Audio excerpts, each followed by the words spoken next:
Good morning. In my Bible reading, I am in Romans chapter 14. And it reminded me of a movie I recently watched with a part of my summer movie crew. It's called The Shack. And in that movie, the main character, comes face to face with wisdom. And ultimately in their conversation, she has him sit in the seat of judgment. Of course, the judgment that he is asked to pronounce is so difficult. He ultimately says, just choose me. I choose me instead of these two. And it got me to thinking, one of the areas in our lives that we have a tendency to do is judge people.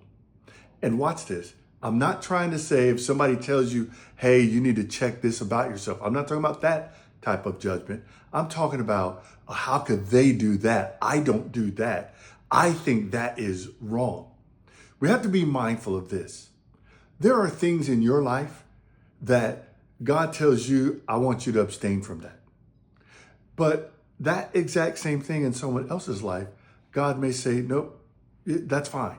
Now, I'm not talking about things that go against God's moral law. We're not talking about, taking someone's life or committing some type of immorality. We're talking about, and Paul is talking about food. You can eat this, but they don't eat that. And it can be other things, but this is what we're talking about. And so you make a decision, that person, how can they be a Christian if they do thus and so? And what I want to encourage us today is to be careful. Don't be in such a rush to take that judgmental mentality over things that do not go against God in and of themselves. Now, what are those things? That's where you have to have a relationship with God. And He will teach you those things that He's calling you to abstain from. Be alert, be aware, allow the Father to guide you in a direction that keeps you from taking His spot on the judgment seat. Have a blessed day. I love you.